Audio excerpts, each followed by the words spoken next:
as we have done before. Right.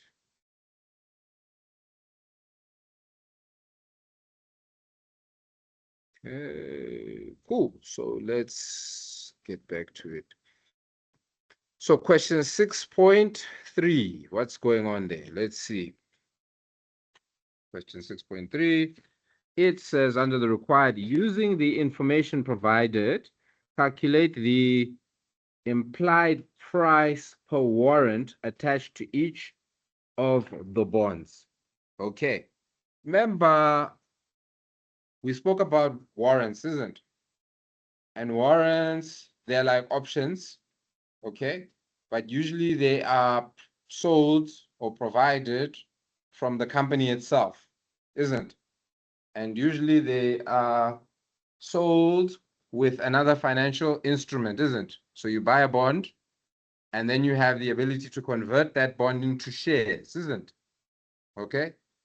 And also you can buy, for instance, preference shares. And then you can convert those preference shares into ordinary shares, isn't it? So just to make it more attractive, isn't it?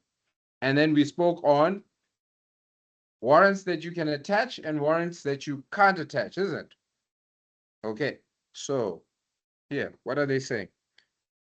You have been provided with the following table summarizing the bonds in issue by a company with warrants attached. Okay, so here you can see bond, and then 1, 2, 3, 4, and then you can see price of the bond with warrants attached.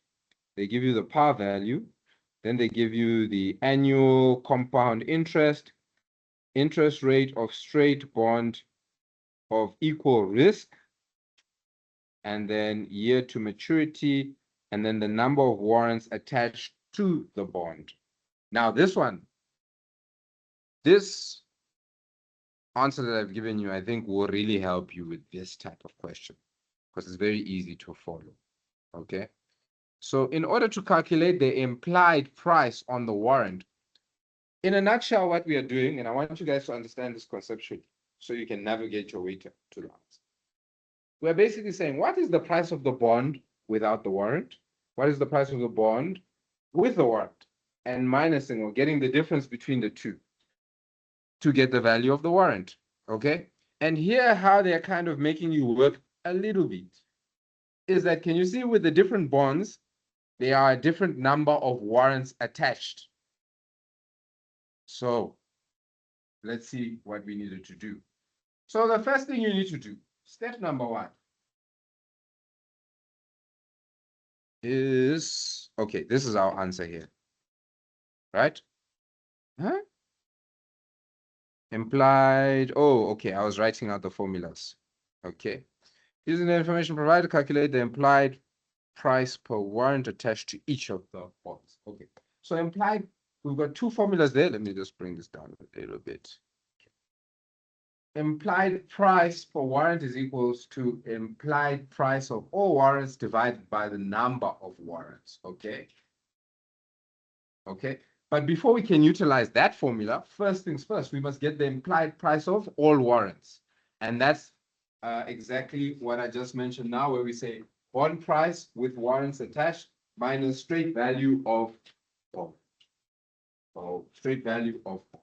Okay, so here we have our bonds, 1, 2, 3, 4. Let's just look at 1 for now. So bond 1, bond price with the warrants attached, okay? Because bond 1, we had 40 warrants that are attached to it, isn't it? The par value, okay? We have to work this out. And we work that out, this you know how to work out, by obviously punching in our financial calculator. If we look at bond 1, we know that the term of this bond is 20 years, okay? We know that the cash flows, okay? Let me look here.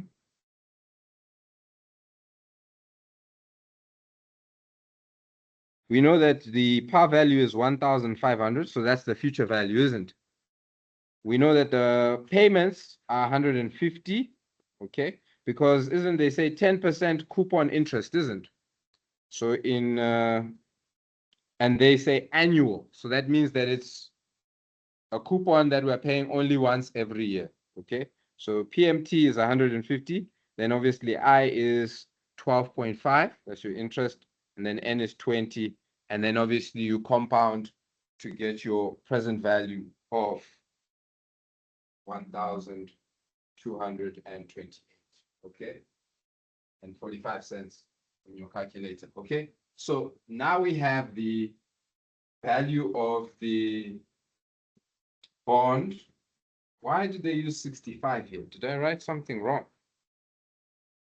Yeah, they're using 65 and not 85 or 45. Just quickly, let me just quickly check. That is 6.3, isn't? Okay, so I got, it's actually 65 here. Okay, it's actually 65. Okay, right. Okay, we're together.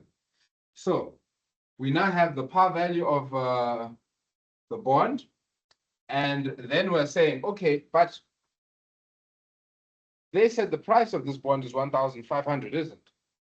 And when we calculate the equivalent bond, right, without any warrant, it's 1,228. So the difference then must be the warrant, which is, or the price of all the warrants, which is 271 Rand, 35 cents.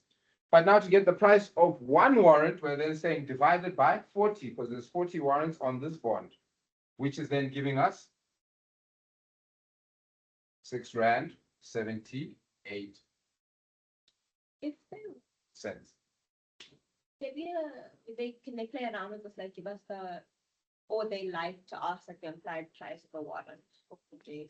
I love the fact that you asked this question because they very well could. Because can you see this is really, as long as you can calculate your bond, you're already home. As long as you know, this is the only step that you need to remember, that you need to divide by the number of warrants. If you miss this, then obviously you're going to run with this and that's not correct. And I can tell you now, there's not going to be a lot of marks for such a question. So losing out and getting the actual correct final answer, it's going to hurt you unnecessarily. Does that make sense? So I do imagine that they can tell you, please, can you calculate the value of this bond that has 40 warrants on it? Okay.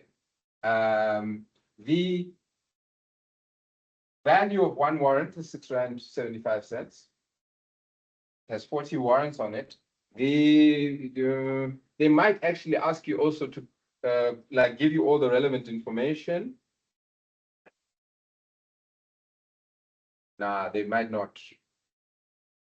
They might leave out, they might give you everything but the par value. Yeah, because that might give you the answer, isn't it? So you may also have to work out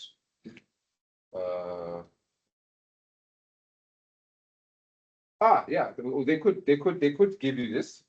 They could give you this, the actual price of the bond without the warrant. So your work here is to calculate what is the implied price of all the warrants, because basically you need to add that to the value of a bond without warrants to give you the price of a bond with the warrants. So you're just working backwards basically. But yes, they could very well do that to make it more challenging. Okay, so literally all that you're doing then in 6.3 is the same calculation, just they give you different inputs and then they're giving you a different number of warrants attached to the bonds. Okay, so, but there you can also see here, I've basically highlighted one, as in step number one, you need to get what is the price of the bond with the warrants. Step number two, the value of an equivalent bond without the warrants. Step number three, you minus to get the value of the warrants on the respective bond, and then you divide by the number and you're home and dry. Okay, so that one shouldn't give you headaches. Right, that is 6.5, 6.3. We go to 6.4, and this is the last thing that we'll kind of discuss with a little more detail, because 6.5 and 6.6, and I actually think 6.7 as well. It's the same question. They're just playing around with looking at it from different angles. Yeah, and 6.7. So it's only 6.8 and 6.9 that we won't get to today.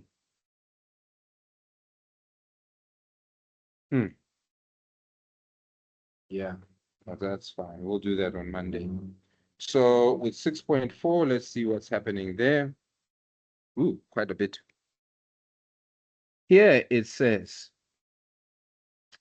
under the required, how many ordinary shares can Crabtree Limited purchase? How many warrants can Crabtree Limited purchase? Assume that Crabtree Limited choose to invest in the ordinary shares of Squid Limited, and after holding the investment for 1 year, the share price is currently trading at 120 Rand per share.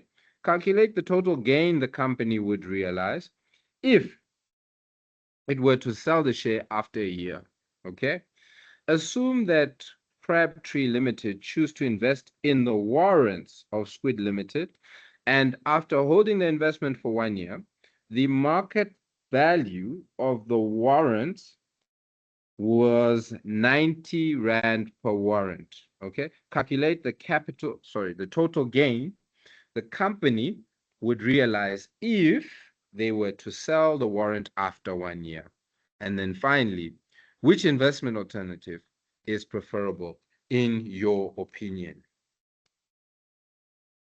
In your opinion. Okay, so what is actually happening in the question? All right, let's see. Oh, so they say, it's a comma, not a full stop. Right, so they say Crabtree Limited is considering investing in either the ordinary shares or warrants of another listed company. So are these attachable or non-attachable warrants? They're considering either investing in the options or the warrants of a listed company. So if you're going to go and buy warrants in and of themselves, are they attached or unattached? Non-attached. They're non-attached, okay? Because here they didn't say if they want to buy the bonds or preference shares which have warrants attached to them. Does that make sense? Okay, so these are non-attached. Okay. The current share price of Squid Limited is 100 Rand per share. Okay, so we need to jot that down. We know that at some point we're going to use that. So, have you guys used S0 before? Do you know what S0 stands for? The spot price now, today. Okay.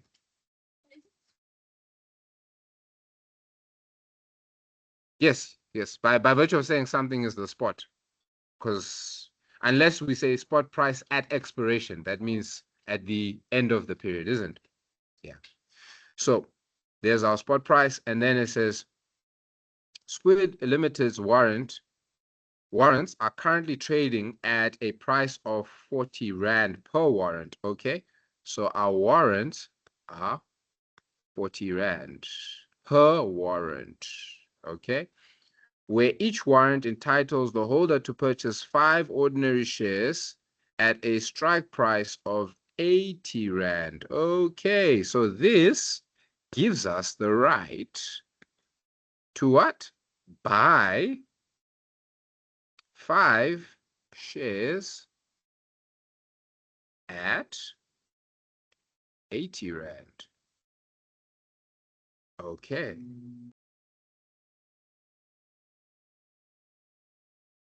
Okay. All right. So how many ordinary shares could, oh, sorry, I didn't read this last bit.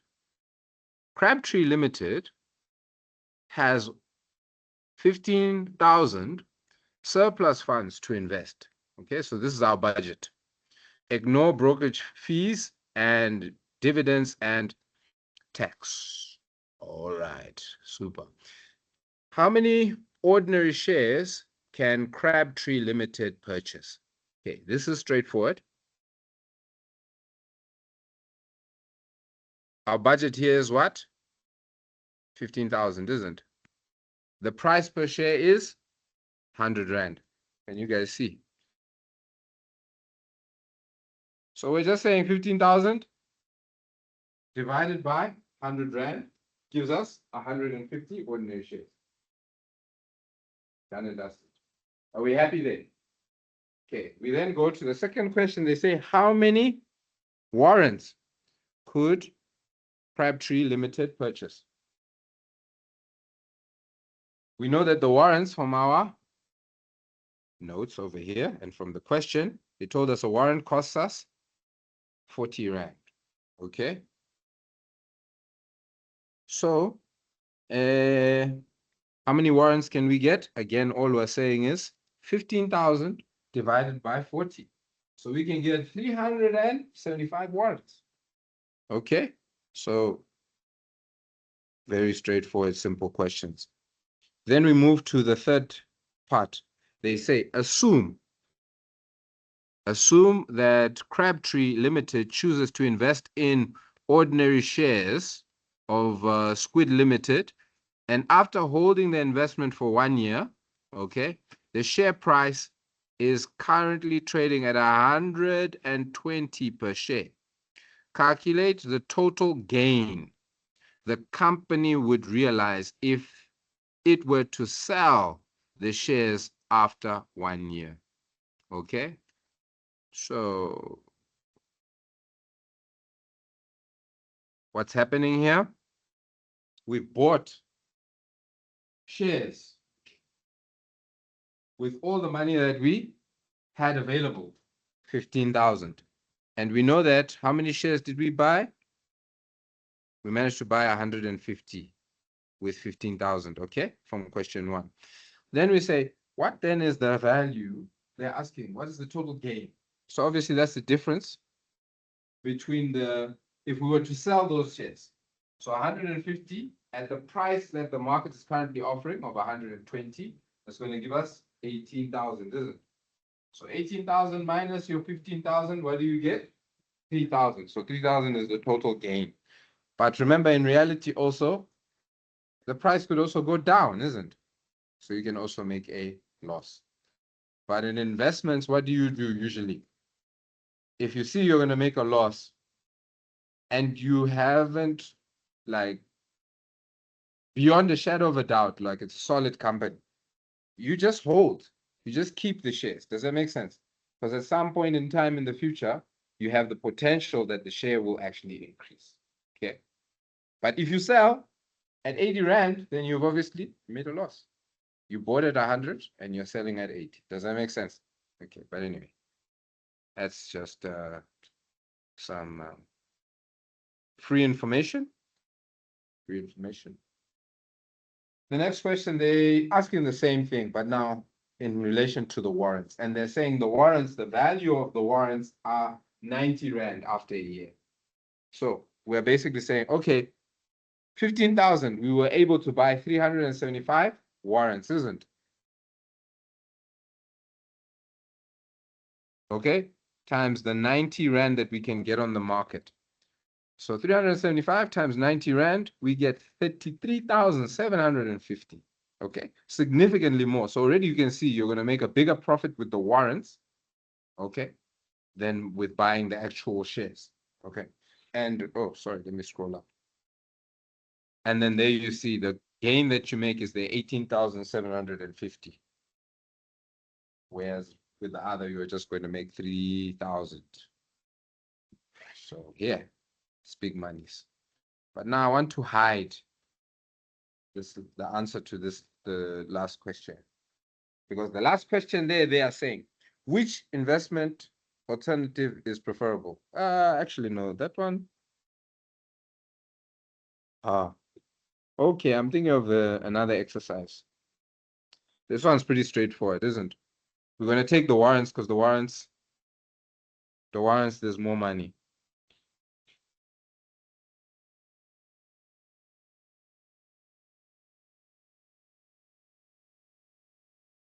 Which investment is preferable in your opinion?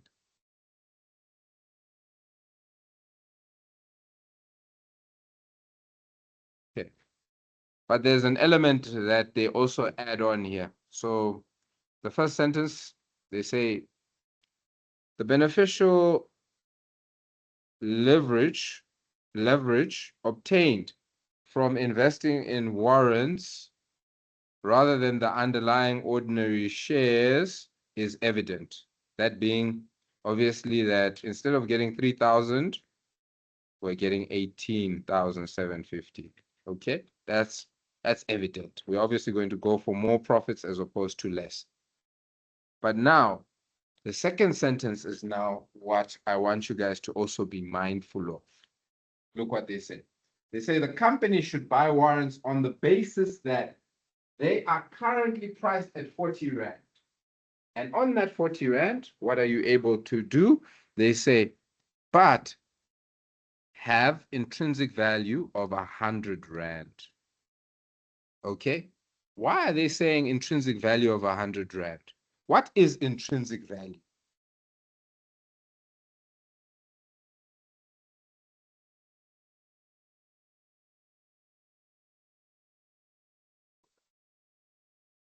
There is, remember this concept, in the money, out of the money.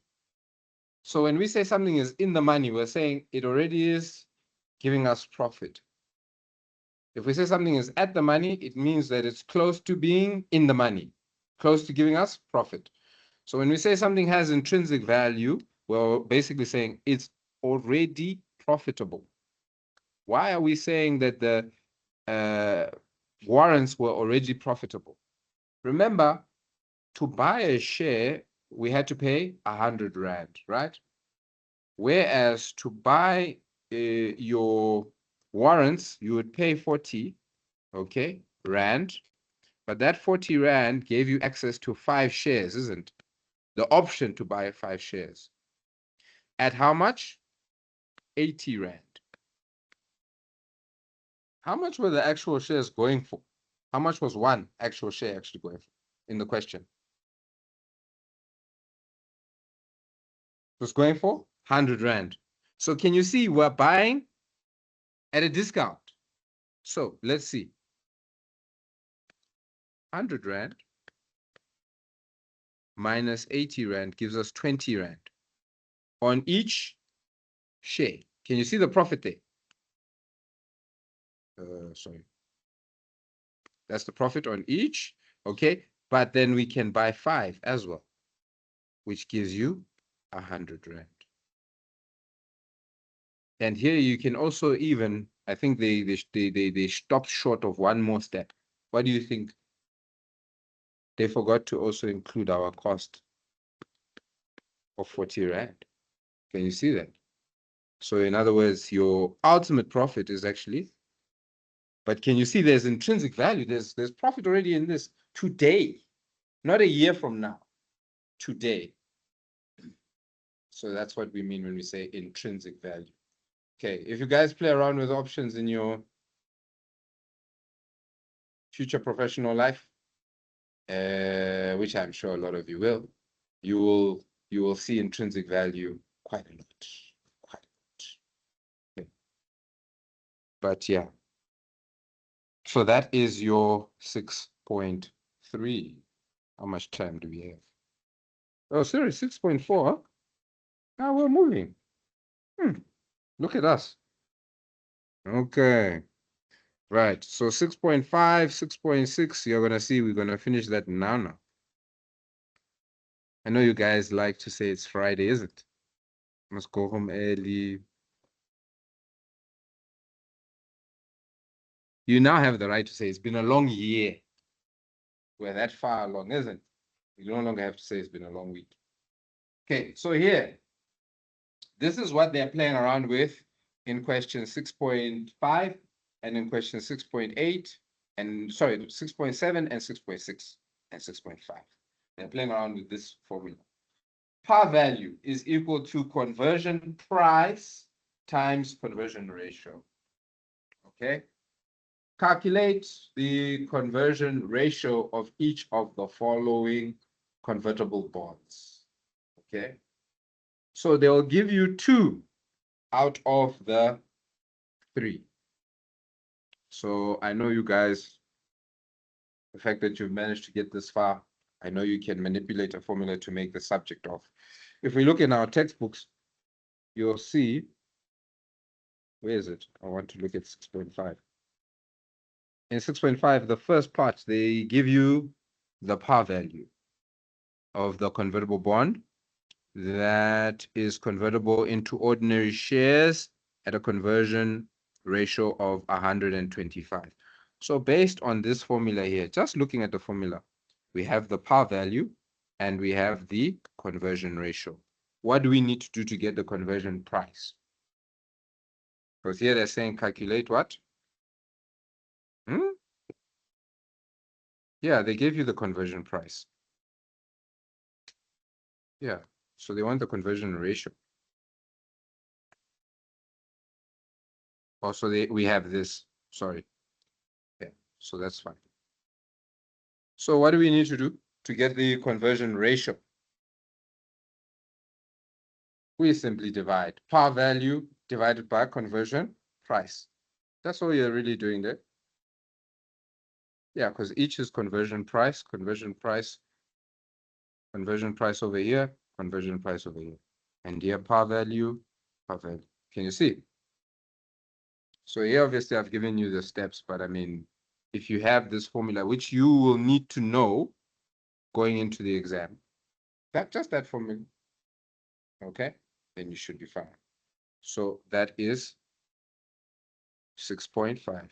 Go to 6.7, you'll see it's exactly the same question. Here they're saying calculate the what? Conversion price for each of the following. So in other words, this is what we are looking for. We need to make that the subject. They give us the par value, 1,500. And then they give us the conversion ratio, all right, which is 20 for the first one. So again, par value divided by the conversion ratio, you're going to get your conversion price, okay, of 75 rand.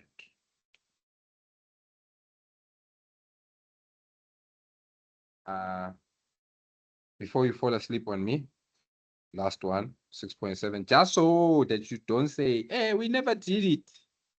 You know how you guys do. Maybe not you guys, but your friends, isn't it? Okay. Finally, this time they're looking for what? What are they looking for? Calculate the conversion value. In other words, the par value. So here I didn't copy the formula, but again, we're literally then timesing your conversion ratio with your conversion price to get your conversion par value, isn't it? Okay. So next time when I see you, we'll look at 6.8 and we'll look at 6.9. Wonder if we'll have enough time because we have a guest lecture. Did they tell you about that? Is it Monday? I think it's Monday. I think it's the 20th. I was just about to actually say there is an excursion, like a tour